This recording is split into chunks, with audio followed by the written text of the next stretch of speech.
Hey, kimochi warui, what's up? It's the Culture Detective here, investigating your favorite animes, and yeah, today I'm back to review another anime. An anime that I've been wanting to watch for the longest of times, and that is Bakemonogatari. Written by Nishio Ishin. Nishio Ishin. As a light novel in 2005. Also Nishio Ishin. Nisioisin is a palindrome, so that's pretty cool. And then adapted by Shaft Studios and released in 2009. Bakemonogatari is one of the most underrated and most talked about animes in the anime community. It's not super popular and huge. It doesn't have a huge fan base like, a Full Metal Alchemist or Death Note or JoJo or My Hero or a Hunter x Hunter or One Piece or Naruto. But Monogatari is still highly regarded as one of the most artistic and one of the most well written animes of our times. First of all, one really noticeable thing about this season of Monogatari, Bakemonogatari isn't the only Monogatari. Afterwards, we have, Nisei Monogatari, Kizu Monogatari, Neko Monogatari, Owari Monogatari. There's a lot of Monogataris out there. But also, I forgot to mention, Bakemono is monster, and Monogatari means story. So this is like Mon-story. Anyways, there are 5 arcs in this season with 15 episodes. And some arcs are 2 episodes long, some arcs are 3 episodes long, and essentially we have 5 arcs. And for some immaculate reason, each arc has its own OP. There are 5 separate opening themes and opening animations for this season. Studio Shaft, ladies and gentlemen. However, there's only one ED, but after every single episode, the ED also changes a little bit. There's a little change in a little thing, in a little detail, and it's really good. So I'm going to talk about the ED first. The ED is called Senjogahara Tore, and it is amazing. I love how conclusive it is. Like, after every single episode ends, the ED just plays, and it feels like one harmonious temporary goodbye. And I love the very sweet and bold pianos, the very lovely vocals, and the lyrics, sort of pointing out the stars in the skies. The animation is really nice. I really love the pencil drawing animation. It's so raw, it's so rough, and it's so ambiguous almost. And these sketches of people doing their thing, it's both kind of cute, also kind of sad at the same time, and it's a fantastic ED. And I also have to talk about the visual aspects of the anime as well, which is one of the most special things about this anime, is that this anime is filled with jump cuts and extraneous shots of random objects in the background. Sometimes, actually most of the times, it straight up jumps to a blank nothing. Sometimes it would jump to texts, sometimes it would jump to actual real photos. This anime broke the one rule that a lot of animes apply to, and that is never show photos and videos from real life. But Studio Shaft was like, you know what? Screw it. We're gonna show actual photos of actual real life Japan. So we got that as well. The coloring style is very vibrant and strange and odd and quirky, and it really adds a lot of personality to the anime as well. Another thing that makes this anime more interesting than others would be its wordplay, and it's the kind of wordplay that only someone from Japan, a native from Japan, would really get it and go, haha, very funny, because it's exclusive to Japanese. That's why the translators have a hard time translating this series, because it's just full of these wordplay that are taken to a whole new level, that are just so ingenious, because it's also deeply rooted and incorporated into the story. But essentially, that is that. Now I'm going to go through the entire season arc by arc. Episodes 1 to 2 are Hitagi Crab. And it's two very solid and strong opening episodes. We start off with Koyomi Araragi, or Araragi Koyomi, because Araragi is the family name, and it's voiced by the same voice actor of Levi. So, Range, yes. So anyways, Araragi, Koyomi, and Hanekawa Tsubasa were having a conversation in a classroom, and they were talking about another girl. That is Senjogahara Hitagi, who goes on to become one of the leading female characters of the show, even more leading than Hanekawa Tsubasa herself. So Araragi, he's not particularly interested in this girl, but he knows that there's something fundamentally wrong with her. After her falling down a spiral staircase one day, and Araragi somehow managed to catch her body and realize that her body only weighs 5 kilograms. It's weird, but it gets even weirder.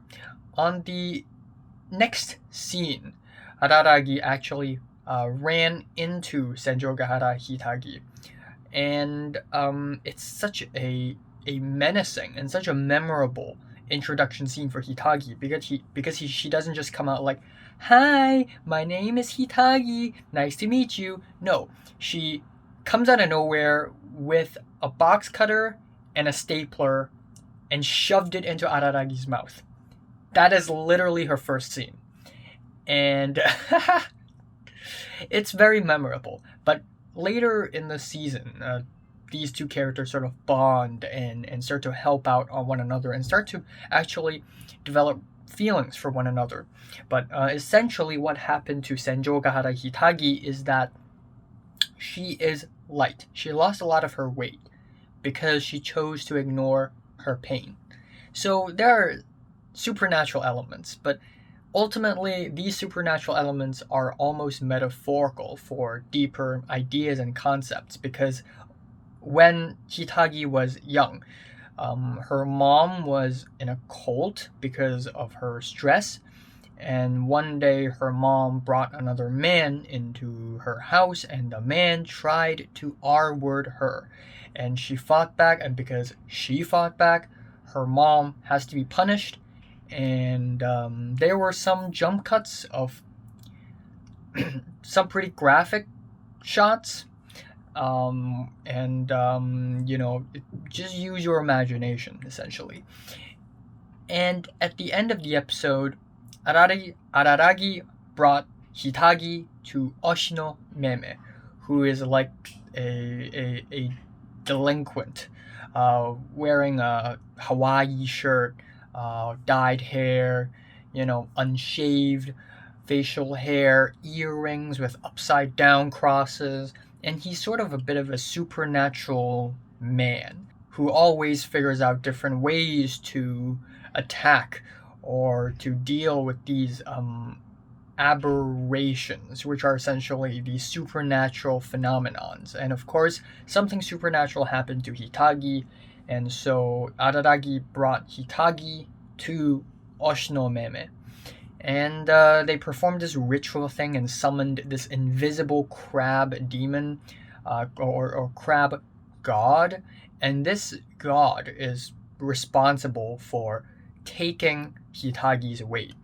And again, the crab god, did it because Hitagi decided to erase those memories and decided to ignore the pain from those memories. And it just, the ultimate moral of the story of this arc is that if you're in pain, if you have painful memories, don't just ignore it. Deal with it, embrace it, and move on. Otherwise, it's gonna haunt you forever. And it's a message that I don't see in anime quite often. So shout out to Bakemonogatari for doing this. The second arc goes from episodes 3 to 5, and that is Mayoi Snail. Also, I forgot to mention that Araragi was a vampire. Also, I forgot to talk about the OP of Hitagi Crab. The OP is stable, and wow. Wow, this has got to be one of my favorite OPs I've seen in anime so far. I mean, the first time I saw it, I wasn't really all that shocked by it. I didn't love it all that much at the beginning, but the more I listened to it, the more I absolutely love it. I love it even more than the legendary Renai Sakuration. This is actually my favorite OP in the Monogatari series so far. The stapling animations, they are symbolic and they sort of staple around and it looks really satisfying, and it sort of goes all over the city, like real city photos of Tokyo. And the song is beautiful. It is sweet and nostalgic, kind of dreamy, and it has a sad quality to it that's also very powerful and humbling as well. That one shot of Hitagi walking out of a building like a titan and stepping onto the ground and the ground crumbles is beautiful and ironic at the same time. And also, the voice actresses of these girls, they sing the songs as well. And let's just say that they're all really well sung. Anyways, episodes 3 to 5 is Mayoi Snail, where Araragi and Hitagi were in a park. It was Mother's Day, and both of them, Hitagi's mom, not here. Araragi didn't want to see his mom. And so Araragi saw this little girl called Hachikuji Mayoi. That's her name. She is really young, and she is primary school or a middle school, aka junior secondary school level. And she's lost. She wants to find her mom, but she can't find it. So Araragi and Hitagi decided to help her find her mom, but they keep trying to find it and they can never find it as well. She has the address and it's like it just doesn't exist. So it is actually a supernatural phenomenon because she is the snail. And there's a plot twist on episode 5 that is really memorable and kind of creative as well. Yeah, I'm just gonna leave it at that. Again, I can't spoil this much because there's that one plot twist, and if I talk about this plot twist, then you're gonna have to look at the whole story in a whole different perspective. But it is a really shocking plot twist, really creative as well, and also set on top of a tragic and somewhat dark story as well, because Hachikuji Mayoi's parents are divorced. She lived with her dad for all her life, but one day she really wanted to see her mom. Until this day, she still couldn't find her mom, and it's really depressing, really. The OP is I forgot the name, but it is essentially this really blissful, hyper energetic electro pop song with cutesy vocals, and I think the animation's pretty interesting, but I think the song is just not as memorable as Stable or other tracks. Still not bad at all, still loving it. Also, episodes 3 and 4 are super duper slow paced and dialogue heavy. In fact, episode 3, for the most part, is just Araragi and Hitagi in a playground chatting with one another. It's until the very, very end when they realize, oh, there's that one girl who's lost and is walking and wandering around. What is she doing? And episode 4 is very, very dialogue heavy as well. But it's still somewhat enjoyable. Episodes 6 to 8 are the third arc called Suruga Monkey, and it is a really good arc as well. The OP is called Ambivalent World, and it is a more energetic and rough rock song, though I think this is one of the more forgettable OPs out of the 5 in this season. The animation is still not bad at all. And yeah, let's talk about the third arc, Suruga Monkey. where we have Kanbaru Suruga, who is a close friend, was a close friend of Senjogahara Hitagi, but kind of got jealous because she was actually in love with her. But Hitagi fell in love with Araragi, so Suruga was jealous of Araragi. And that is essentially the base of the plot, but it sort of develops and it gets even more complicated from there. Again, episode 6 is very slow paced and very dialogue heavy. We have a scene where Araragi and Hitagi study together, and it was a really simple and calm episode until the final scene, which is just jarringly violent, came out of nowhere, and it's like, what the heck? What the heck was that? And then the pace really goes up on episode 7 and 8. On episode 7, Araragi visits Kanbaru's place and she acts really friendly for some reason, even though in the last episode, if I can recall correctly, Kanbaru Suruga tried to kill him.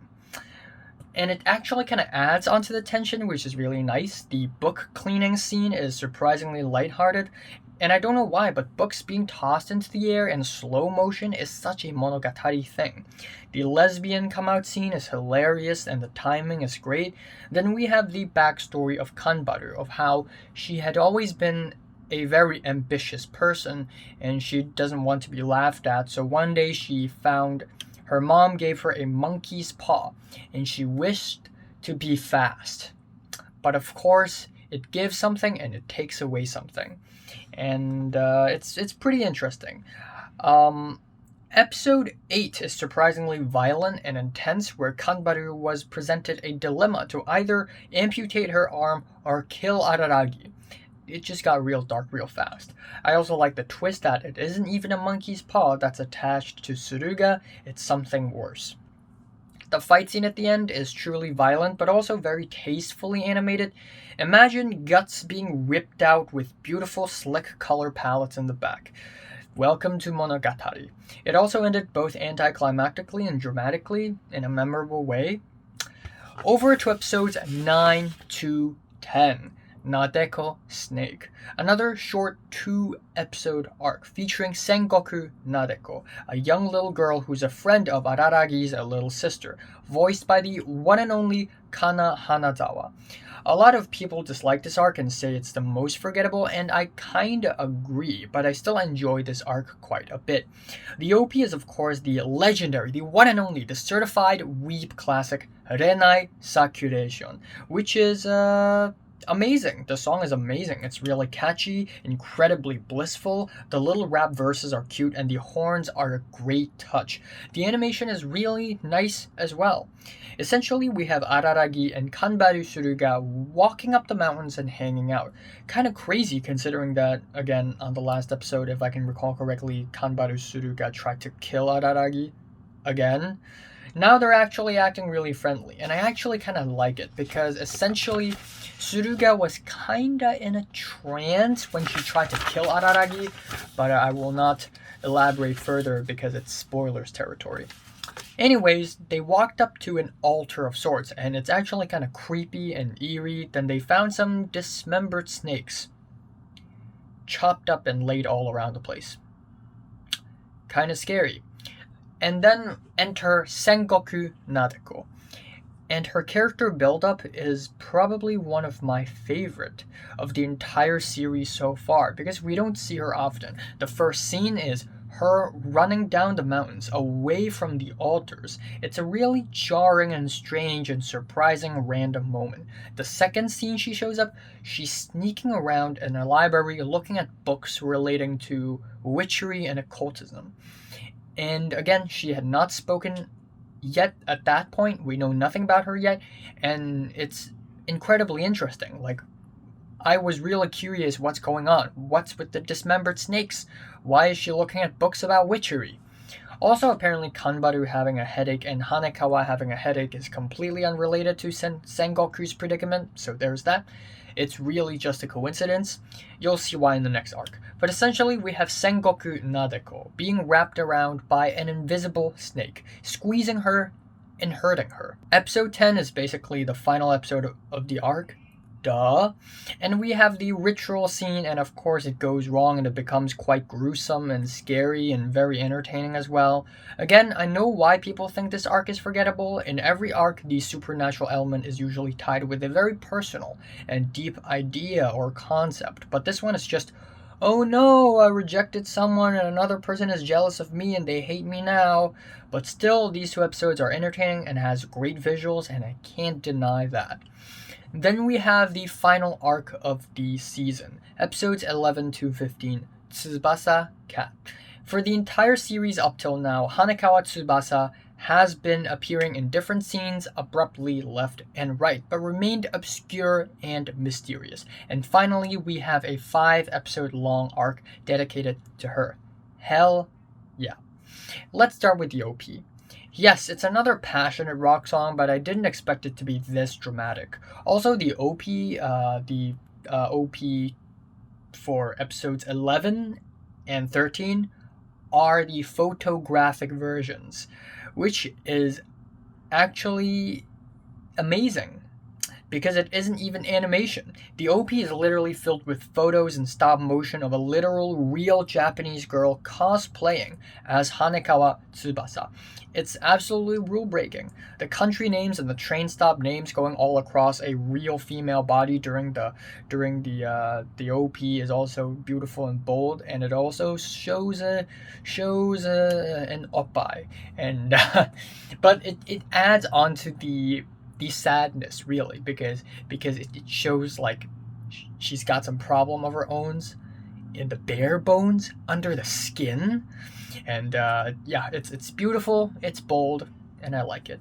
On episode 11, we see Araragi talking to Sengoku Nadeko a little bit, and then Hanekawa Tsubasa showed up. There's one very funny moment where Nadeko gave Araragi her swimsuit and bloomer, and Araragi was holding it in his hands the whole time. Anyways, Hanekawa had headaches, and it really worried Araragi because the last time she had severe headaches, she did something really extreme. Somewhere in the ballpark of transforming into a cat as a completely different persona, jumping around and sucking people's life force, almost killing them. Apparently this is because of her stress. And this is actually really good because stress is one of the most important issues in a teenager's life and in an adolescent's life as well. I don't know if this is specifically worse in East Asian cultures, but stress has always been this one huge thing that everybody's talking about. Back when I was a teenager, which is like a year ago, and also 6 years ago, I was also a teenager. Like everybody around me is like, wow, stress, it's gonna be huge, it's gonna kill you.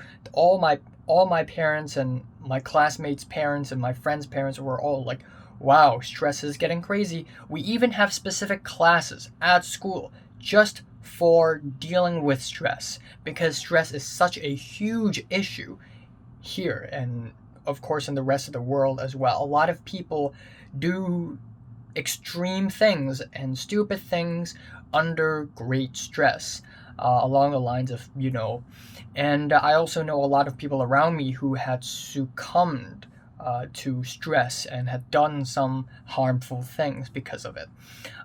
So it is a really talked about topic. Anyways, episode 12 surprisingly has Staple Stable as its OP instead of Hanekawa's OP, because this entire episode is actually not related to Hanekawa at all. This is almost like a bottle episode where Senjogahara Hitagi decided to go on a date with Araragi. It's another super dialogue heavy and slow episode. I'm gonna admit it, I didn't really think this episode was all that great at first. Maybe it's because I've never really experienced anything romantic before.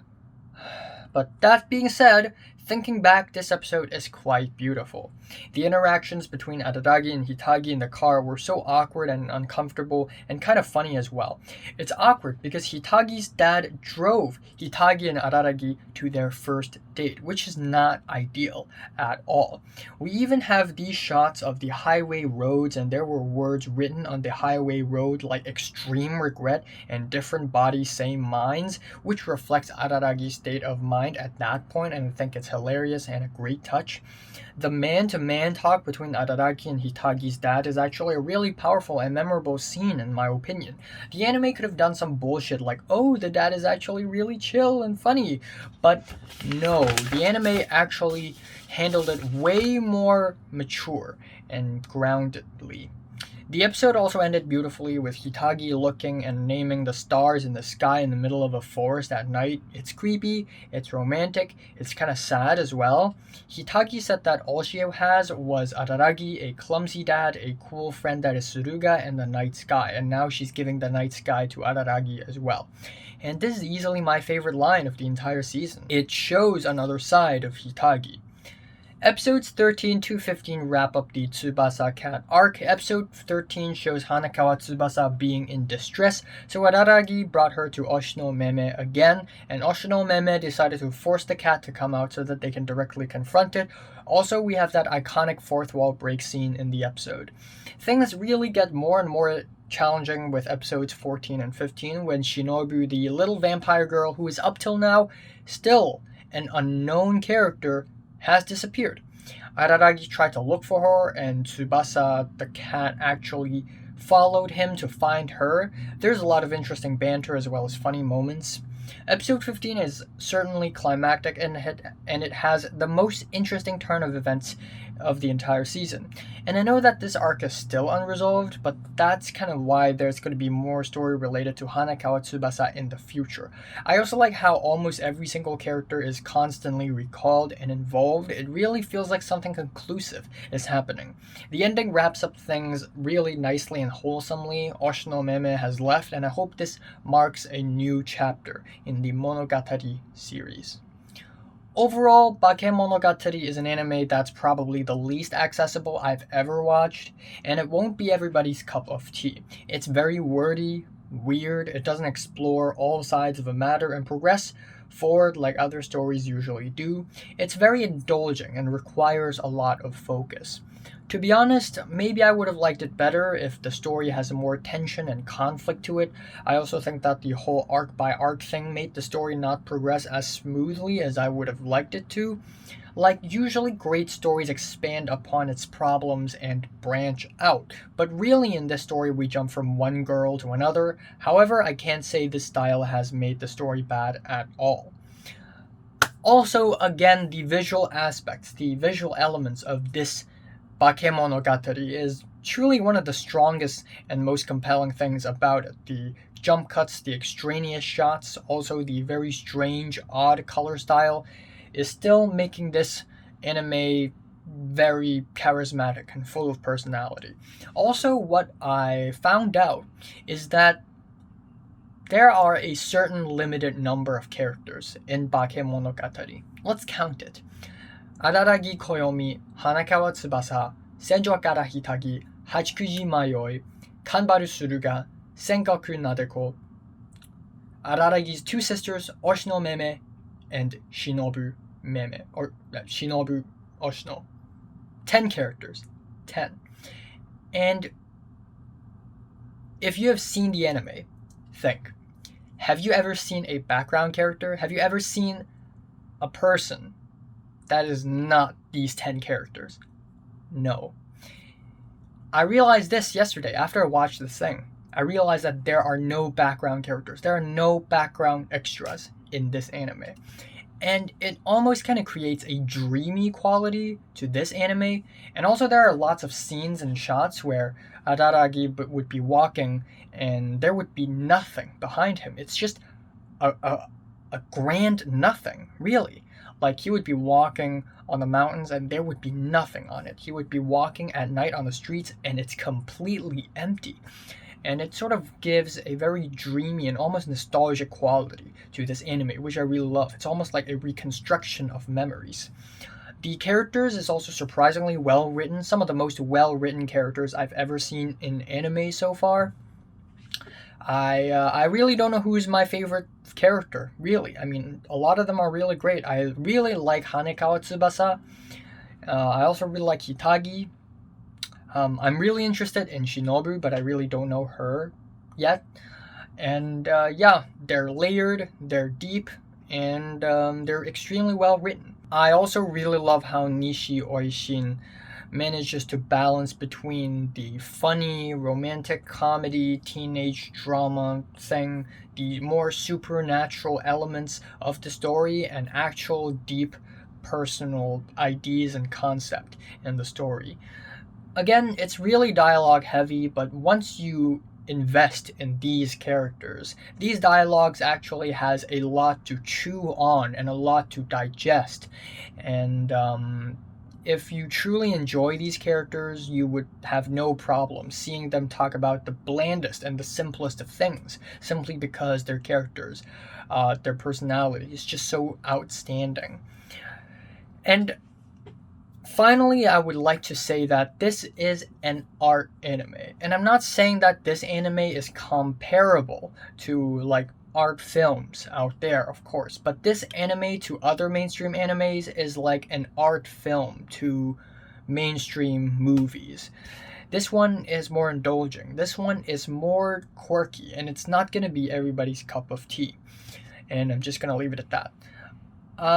Yeah, my favorite arc, Tsubasa Cat. My least favorite, probably Mayoi Snail, because it's just very slow paced. But I still like it quite a bit, of course. I'm giving Bakemonogatari a light 9 out of 10. So, have you watched Bakemonogatari? From 1 to 10, how much did you rate it? Like if you like it, and subscribe if you want more.